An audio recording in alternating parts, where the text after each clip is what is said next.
युतांग कहती है कि बाहर यीजू मेरा वेट कर रहा है और चली जाती है। वैनकाय उसके पीछे जाता है। यीजू युतांग को पिक करने आता है। वैनकाय चिढ़कर कहता है कि फिर से यीजू, और युतांग को आवाज लगाता है। यीजू वैनकाय को मॉर्निंग विश करता है तो वैनकाय कहता है कि हम दोबारा जल्दी मिल गए। युतांग कहती है कि मैंने सारा काम फिनिश कर दिया, अब क्या काम है। वैनकाय उसे वेट करने के लिए कहकर अंदर चला जाता है। युतांग यीजू को पिक करने आने के लिए थैंक यू बोलती है। वैनकाय युतांग की जैकेट लेकर आता है और उसे खुद पहना देता है। वह ये सब यीजू को दिखाने के लिए जानबूझकर करता है। उसके हेयर भी ठीक करता है और कहता है कि मॉर्निंग में ठंड होती है तो बीमार मत पड़ जाना। युतांग उसे देखती रहती है। वैनकाय कहता है कि अच्छे से ब्रेकफास्ट करना, मिस्टर यीजू की ट्रीट वेस्ट मत जाने देना। यीजू वैनकाय को बाय बोलता है तो वैनकाय स्माइल कर देता है। दोनों चले जाते हैं। उनके जाने के बाद वैनकाय गुस्सा करता है और अपने आप को कंट्रोल करता है। दोनों ब्रेकफास्ट करते रहते हैं। यीजू कहते हैं कि सीईओ तुमसे घर का ज्यादा काम करवाते तो मैं तुम्हें जल्दी लेने आ गया था। युतांग उसे अपना और वैनकाय का रिलेशन टॉम एंड जेरी जैसा बताती है। यीजू कहता है कि अब इस बारे में मत सोचो, मैंने तुम्हारी आफ्टरनून में डायरेक्टर लुओ से मीटिंग फिक्स कराई है, अब तुम्हें जैंग से बात करने की जरूरत नहीं। युतांग उसे थैंक यू बोलती है और जल्दी से ब्रेकफास्ट फिनिश करके ऑफिस जाने के लिए कहती है। उसके मुंह पर कुछ लग जाता है तो यीजू क्लीन कर देता है और स्माइल करता है। ऑफिस में चीफ मैंग की तबीयत खराब होती है। जियांग उन्हें लीव लेने की एडवाइस देती है, पर वे कहती है कि पहले युतांग से योर्स प्रोजेक्ट की डिटेल्स ले लूं, उसके बाद लीव ले लूंगी। चैन यू युतांग को लकी स्टार बताता है और कहता है कि वह सब हैंडल कर लेगी। तभी चैन यू को ईमेल आता है जिसमें वही वीडियो होती है जब युतांग जैंग के शूज क्लीन करती है। चैन यू वीडियो सबको दिखा देता है। आयशा भी वीडियो देख लेती है और वैनकाय को बताने जाती है, पर वैनकाय भी वही वीडियो देखता रहता है और गुस्से में लगता है। आयशा सोचती है कि अब तक तो पूरी कंपनी ने वीडियो देख ली होगी। चीफ पूछती है कि युतांग उसके शूज क्यों क्लीन कर रही है। जियांग उसे सब बता देता है कि युतांग सेक्रेटरी जैंग से प्रोजेक्ट डिस्कस करने गई थी। सब लोग जैंग को इविल बताते हैं। जिया कहते हैं कि युतांग ऑफिस पहुंचने वाली होगी, तुम इसे बंद करो, मैं जाकर उसे रोकती हूँ। चीफ लियांग से साइट हैक करके ईमेल डिलीट करने के लिए कहती है। लियांग अपने काम पर लग जाता है। युतांग ऑफिस के गेट पर एंट्री ले लेती है। टीम 3 भी वहीं आ जाती है और उसे बातों में उलझाकर बाहर रेस्टोरेंट में चलने के लिए कहते हैं। युतांग मना करती है पर वे लोग जबरदस्ती उसे लेकर जाते हैं। तभी युतांग की पुरानी कलीग्स वहाँ आ जाती हैं और उसे वीडियो दिखा देती हैं। टीम 3 उन दोनों को रोक देती है पर युतांग देख लेती है और पूछती है कि क्या ये वीडियो सबने देख ली। जिया बताती है कि ईमेल सबके पास गया है। युतांग कहती है कि इसीलिए तुम लोग मुझे अंदर नहीं जाने दे रहे थे। उसकी पुरानी कलीग्स विंडी और एमी कहती है कि तुम डर क्यों रही हो, इस वीडियो ने तो तुम्हें फेमस कर दिया है। जिया उसे चुप रहने के लिए कहती है। वे कहती है कि युतांग की वजह से कंपनी की इमेज खराब हो रही है और टीम 3 को भी वेस्ट बताती है। जिया युतांग को वहाँ से लेकर जाती है तो चैन यू उनसे कहता है कि क्या तुम दोनों भी कंपनी को रिप्रेजेंट कर रही हो। मैं म्यूज कॉस्मेटिक का सेल्स किंग हूँ और क्लाइंट की बात मानने के लिए कुछ भी कर सकता हूँ। युतांग ने तो बस शूज क्लीन किए हैं, मैं कंपनी के लिए उससे ज्यादा भी कर सकता हूँ। हम किसी का चुरा कर या छीन कर कोई काम नहीं करते। जिया भी आकर कहती है कि अगर मैं होती तो मैं भी कंपनी के लिए क्लाइंट्स के सामने झुकने के लिए रेडी रहती। युतांग ने ये सब कंपनी के लिए किया, कंपनी को इस पर प्राउड होना चाहिए और इसे थैंक यू बोलना चाहिए। चीफ भी आगे आकर कहती है कि कंपनी का चलना या ना चलना प्रॉफिट पर डिपेंड करता है और सारा प्रॉफिट सेल्स डिपार्टमेंट से ही आता है। तुम दोनों सेक्रेटरी होने के लायक नहीं हो। जियांग भी युतांग के साइड लेती है। तभी लियांग आ जाता है और कहता है कि क्या तुम्हें लगता है कि मैं सिक्योरिटी से कंप्लेन करूंगा कि वीडियो पोस्ट किसने की। युतांग इमोशनल होकर उन्हें देखती रहती है। चीफ कहती है कि टीम 3 में से अगर किसी एक को भी परेशान किया जाएगा तो हम उसे छोड़ेंगे नहीं। दोनों चुपचाप खड़ी रहती हैं। वैनकाय और आयशा भी वहाँ आकर ये सब देखते रहते हैं। युतांग वैंडी और एमी से कहती है कि मुझे नहीं पता तुम मुझसे इतनी नफरत क्यों करती हो, पर पहले मैं भी तुम दोनों की तरह अपने आप को बेटर समझती थी, पर अब मुझे पता है कि कंपनी सबके हार्डवर्क से चलती है। वैनकाय भी उसे ही देखता रहता है। युतांग उन दोनों से कहती है कि जिसने भी वीडियो पोस्ट की मुझे तो उसे थैंक यू बोलना चाहिए। ये सीन देखकर मुझे रियलाइज हो गया कि हर काम किसी न किसी पर्पज से होता है, तो अब मैं हार्डवर्क करके अपने आप को प्रूव करके दिखाऊंगी। वापस जाते हुए वैंडी वैनकाय से टकरा जाती है। वैनकाय उसे सॉरी बोलने के लिए कहता है। वह सॉरी बोल देती है। वैनकाय कहता है कि मुझसे नहीं, युतांग से माफी मांगो। वह चुपचाप खड़ी रहती है। वैनकाय कहता है कि तुम्हें सॉरी बोलना ही इतना हार्ड लग रहा है, तुम किसी क्लाइंट के शूज कैसे साफ कर देती। अगर मैं होता तो ऐसे एम्प्लॉय की रिस्पेक्ट करता, इंसल्ट नहीं। युतांग वैनकाय को देखती रहती है। वह उन्हें डांट कर सॉरी बोलने के लिए कहता है। दोनों सॉरी बोल देती हैं। आयशा भी दोनों को डांट कर कहती है कि आगे से केयरफुल रहना वरना तुम दोनों की जॉब भी जा सकती है और उन्हें काम पर जाने के लिए कहती है। दोनों वहाँ से चली जाती हैं। वैनकाय पीछे खड़े स्टाफ को भी काम पर जाने के लिए कहता है। युतांग वैनकाय को थैंक यू बोलती है। वैनकाय उसे रोक देता है और कहता है कि किसी के शूज वाइप करने से कंपनी की इमेज पर कोई असर नहीं होगा, पर तुम्हें इस सिचुएशन से निकलने के लिए दूसरा रास्ता सोचना चाहिए था, पर तुमने उन्हें अपनी इंसल्ट करने दी। तुम सिर्फ अपनी चॉइसेस की केयर करती हो। इन सब में तुम भी हाफ रेस्पॉन्सिबल हो। और सबसे कहता है कि कुछ करके दिखाओ। बोलना इजी होता है पर करना मुश्किल। और सबको वापस अपने डिपार्टमेंट जाने के लिए कहता है। सब उसे थैंक यू बोलकर चले जाते हैं। वैनगाई गेम में एक एक करके सारे सोल्जर्स खड़े कर देता है। ऑफिस में टीम को काम पर फोकस करते हुए दिखाते हैं। वैनगाई युतांग के डॉल से कहता है कि अब देखते हैं कि तुम क्या करती हो। जिया और युतांग डायरेक्टर लुओ से मिलने जाने के लिए रेडी हो जाते हैं। चीफ की तबीयत खराब होती है तो युतांग चेक करके कहती है कि क्या आपको फीवर है। चीफ कहती है कि मैंने मेडिसिन ले ली है, अभी मैं नहीं, योर्स प्रोजेक्ट ज्यादा इम्पोर्टेंट है और उन्हें जाने के लिए कहती है। पूरी टीम 3 साथ में बाहर आती है।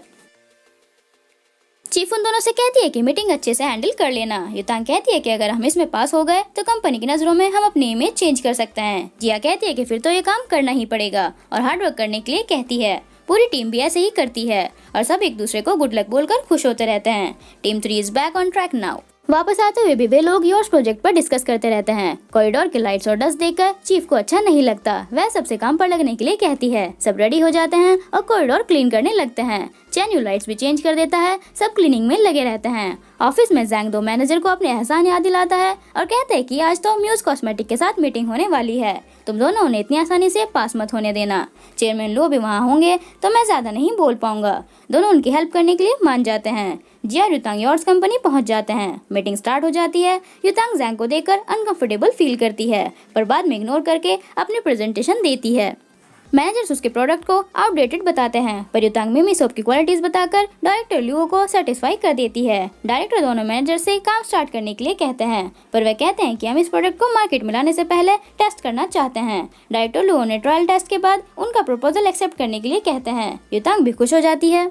जैंग जिया और युतांग से कहता है कि प्रोडक्ट को ट्रायल पीरियड पास करने में 1 मंथ लगेगा। युतांग शॉक हो जाती है। जैंग डायरेक्टर लियो से कहता है कि प्रोजेक्ट की डेडलाइन तो बस 2 वीक ही है और युतांग से कहता है कि तुम दोनों लोगों का प्रपोजल नेक्स्ट ईयर से ही स्टार्ट हो पाएगा। जिया भी शौक होकर युतांग को देखती रहती है। ऑफिस में सब रिजल्ट का वेट करते रहते हैं। तभी युतांग के डेस्क वाले फोन पर किसी का कॉल आता है। जिया और युतांग सैड होकर वापस आते रहते हैं। चैनी उन्हें कॉल करके रिजल्ट पूछता है तो युतांग कहती है कि हम फेल हो गए। चैनी उन्हें टेंशन लेने से मना करता है। तभी चीफ युतांग से कहती है कि अभी किसी लेडी का कॉल आया था और वह मिमी का बड़ा ऑर्डर प्लेस करना चाहती है। तुम अभी कैफे जाकर उससे मिलो। जिया उसे गुड लक बोलती है। कैफे आकर युतांग देखती है कि ये तो वही लेडी है जिसे मैंने रोड पर क्विज करते हुए 100 परफॉर्म दिया था। युतांग उनके पास आती है और प्रोडक्ट खरीदने का रीजन पूछती है। वह लेडी बताती है कि मेरे बेटे को कई सालों से एलर्जी थी जो ठीक नहीं हो रही थी। तुम्हारे कहने पर मैंने मिमी सोप ट्राई किया और उसकी एलर्जी ठीक हो गई। युतांग खुश हो जाती है। वह लेडी पूछती है कि तुम्हारे पास मिमी सोप का कितना स्टॉक है। युतांग बताती है कि अभी हम कुछ भी सेल नहीं कर पाए, आप एक ही बॉक्स खरीद लीजिए, हम उसमें भी खुश हैं। वह लेडी कहती है कि मैंने अपना इंट्रो तो दिया ही नहीं और अपना कार्ड युतांग को दे देती है। युतांग कार्ड देखकर शॉक हो जाती है क्योंकि वह डायरेक्टर लुओ की वाइफ है और प्रोडक्ट्स के लिए कॉन्ट्रैक्ट भी साइन करना चाहती है। युतांग खुश हो जाती है और उन्हें थैंक यू बोलती है। वह कहती है कि तुम्हें थैंक यू मुझे नहीं किसी और को बोलना चाहिए जिसे तुम पर ट्रस्ट है। फ्लैशबैक में दिखाते हैं कि वैनगाई जब डायरेक्टर लुओ से मिलने गया था तो उनकी वाइफ को भी वहीं बुला लिया था। वैनगाई उन्हें पहले से जानता है और उनसे कंपनी के प्रोडक्ट्स के रिव्यू लेता रहता है। वे टेबल पर युतांग का कार्ड देखकर पहचान लेती है कि मैं इससे मिल चुकी हूँ। वैनगाई पूछते हैं कि क्या आप इसे जानती हैं। वे बता देती हैं कि ये मुझे रोड पर मिमी सोप के एडवर्टाइज करते हुए मिली थी। वैनगाई पूछते हैं कि क्या आपने वह प्रोडक्ट यूज किया। वे कहती हैं कि 20 साल पुराना प्रोडक्ट आजकल कौन यूज करता है। वैनगाई उन्हें ट्राई करने के लिए कहता है। वे पूछती है कि क्या तुम्हें इस प्रोडक्ट पर इतना ट्रस्ट है। वैनगाई कहता है कि मुझे प्रोडक्ट पर नहीं युतांग पर ट्रस्ट है। युतांग उनसे पूछती है कि वे किसके बारे में बात कर रही हैं। वह कुछ नहीं बताती और स्टॉक रेडी करने के लिए कहती है।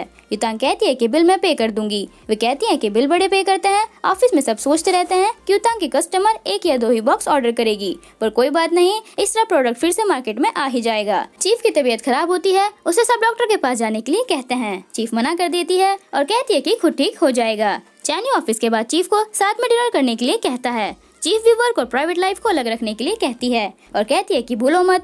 तभी तीनों कहते हैं कि भूलो मत, ऑफिस के बाद मैं तुम्हारी लीडर नहीं हूँ। युतांग ऑफिस आती है तो कॉरिडोर को इतना क्लीन देखकर शॉक हो जाती है और कहती है कि सबने मिलकर क्लीन किया होगा। टीम 3 ट्रैक पर वापस आ चुकी है। अंदर सब उससे पूछते हैं कि कितने बॉक्सेस का ऑर्डर मिला है। युतांग कहती है कि बस 2 बॉक्सेस। सब सैड हो जाते हैं। जिया कहती है कि स्टार्टिंग में इतना ही बहुत है। युतांग बता देती है कि योर्स कंपनी के स्टोर्स में हमारे प्रोडक्ट सेल होंगे। सब लोग शॉक हो जाते हैं और खुश भी हो जाते हैं। युतांग उन्हें उस लेडी के बारे में बता देती है कि वह डायरेक्टर लुओ की वाइफ थी। युतांग कहती है कि फाइनली मैंने कर ही दिया और सबको हार्ड वर्क के लिए थैंक यू बोलती है। चीफ कहती है कि तुमने ही टीम 3 को मोटिवेट किया। सब लोग खुश हो जाते हैं और कहते हैं कि ये टीम 3 के लिए बड़ी सक्सेस है।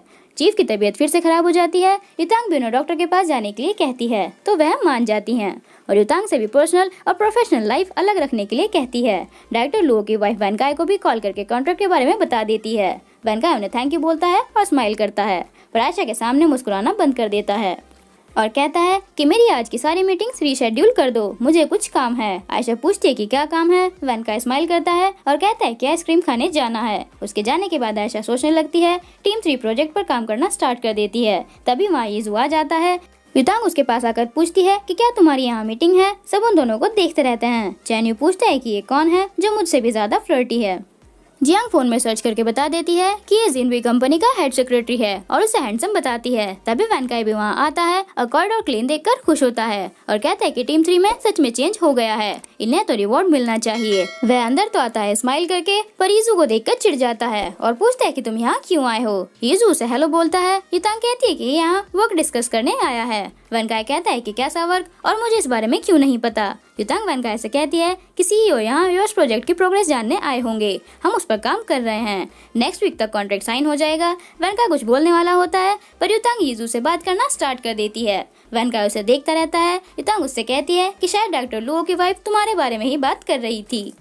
वैनकाई उसकी बातें सुनकर चिढ़ता रहता है और यीजू को देखता है। युतांग यीजू को थैंक यू बोलती है। यीजू कहता है कि सब तुम्हारे हार्डवर्क का रिजल्ट है। वैनकाई चुपचाप उन दोनों की बातें सुनता रहता है। स्टाफ मेंबर्स भी आपस में बातें करके उनकी जोड़ी को बेस्ट बताते हैं।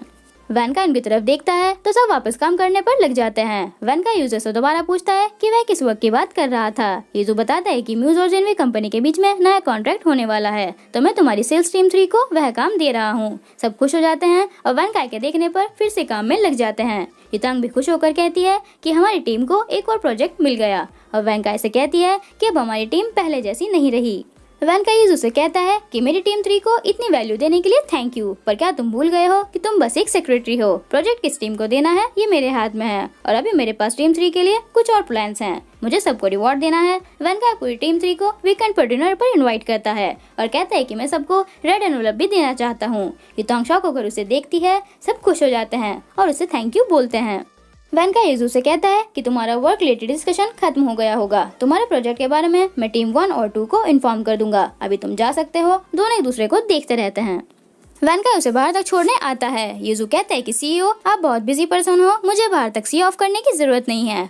वैनकाई हंसकर कहता है कि बिजी तो तुम भी हो, हमारी पार्टनरशिप अभी स्टार्ट हुई है, तो अगर कुछ पूछना हो तो मुझे कॉल कर लेना, पर्सनली आने की जरूरत नहीं है। यीजू कहता है कि मुझे म्यूज कंपनी पर ट्रस्ट है, पर मुझे बिजनेस पर्सनली हैंडल करना पसंद है। वैनकाई स्माइल कर देता है। यीजू कहता है कि तुम बिजी हो तो किसी और को सी ऑफ करने भेज दिया करो, मैं ज्यादा कंप्लेंट्स नहीं करता। वैनकाई कहता है कि मैं भी सोशल पर्सन हूँ, अगर तुम्हारे पास फ्री टाइम है तो कभी साथ में कॉफी पीने चलेंगे। यीजू उसे थैंक यू बोलता है और कहता है कि मैं दोबारा आऊंगा। वैनकाई हंसकर कहता है कि तो तुम्हें फेस टू फेस मीटिंग करना ज्यादा पसंद है, पर अगली बार मैं खुद तुम्हारे पास आ जाऊंगा। यीजू उसे देखता रहता है। वैनकाई स्माइल करता रहता है। It look like fight between love rivals.